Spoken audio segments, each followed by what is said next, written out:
was at a McDonald's on McKnight Road.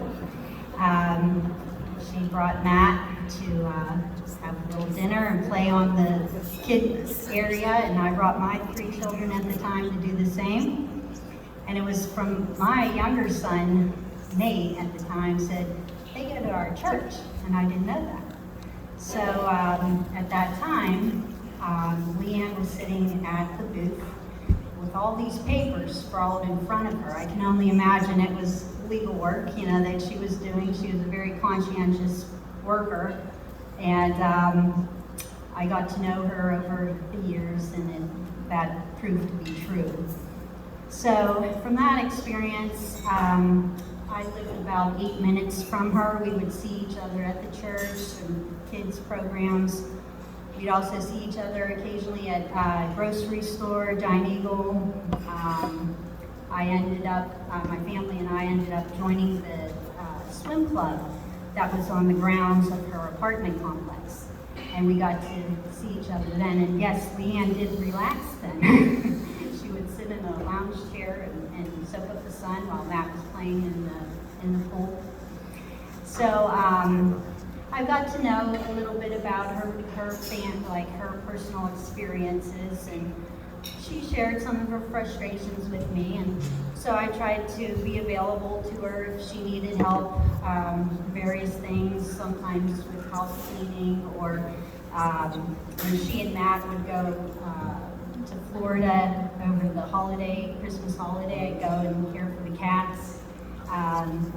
So we did form a friendship. We didn't see each other every day just because of her very engaging work schedule, and then I had family responsibilities. But when we did get together, it was fun. Sometimes she and Matt would come over to my home for birthday parties, 4th of July cookouts, and I was just there for her whenever she needed help with personal care. Like about a year and a half ago, she had fallen, broken her right wrist, and sent a text to my husband, thinking it was my husband, and said, could I infringe upon our friendship, that you could help me out? And she said, I'm having difficulties. And we were like, oh, of course, you know. So we kind of rekindled our friendship about a year and a half ago. I was there to help her with some personal care.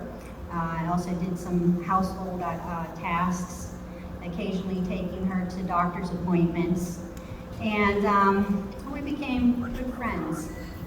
Actually, I feel like we almost started looking alike, because at that time I had very long hair too, and we both wore our hair in a braid, and both wore glasses. And this was confirmed the one time I was on my way to see Leann, and the little neighbor girl called out to me and said, "Hi, Miss Leann."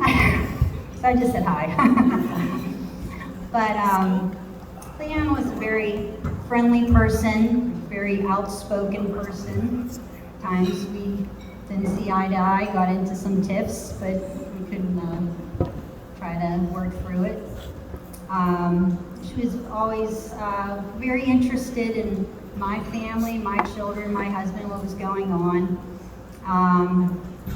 I did the same for her. We were kind of listening ears on both parts.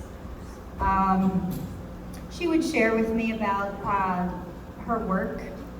She had frustrations as well as loved her job, and she would tell me that, and she said, I'm good at it too, and I believed her.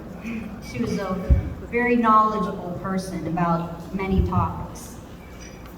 So it was about this past February, I shot her a text and said, about this time a year ago, I was helping you with your recovering from your broken wrist. How you doing? And she began to text back and say, well, yes, still some shooting pains, but that's nothing compared to the pressing pain I have on my chest. And then she told me that she had to be ambulanced from her job to the hospital. I was like, oh no. So I went to visit her the one night. I guess that was back in March, early March. Ended up having to take her to the ER at Allegheny General Hospital. And at that point, that was pretty much her home for the next 3 weeks until the end of her life. It was, I didn't expect Leann to leave that quickly, but you know, that's a reality, you know, we're gonna face, you know. I was under the impression that she was gonna come back home, you know, and I kept telling Matt, I said, we gotta get this stair lift in place, you know, so she doesn't have to take 2 hours going down the staircase to get downstairs from upstairs. So we worked on that, but it wasn't necessary because she never went back to Chapel Hill home. She went to a different home, a home where it's forever. And we would talk about God. Leann would always say she was so appreciative. She was very thankful to all that she had been through, that God brought her through, and that she was what she was because of that. And also any task that I would do for her, she was always very appreciative. There were 2 big concerns for her. I know one was her health, and in the future, who was going to care for her? How was she going to afford it? That's not a concern anymore. The second concern was for her son Matt and his welfare. And I feel that as friends here, the way we can honor Leann is by checking on Matt, remembering him. He lives, his mom lives through him. And with that, I'd like to close with Psalm 23. Many of you may know it. Feel free to join me.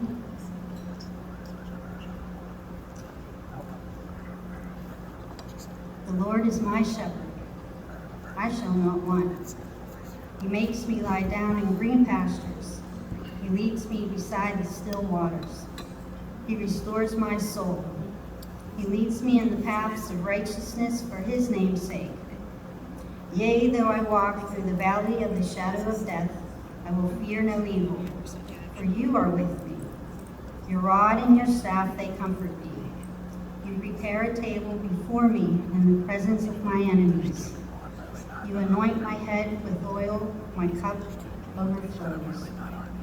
Surely goodness and mercy shall follow me all the days of my life, and I will dwell in the house of the Lord forever. God bless you. Thank you. Rest in peace, Leann.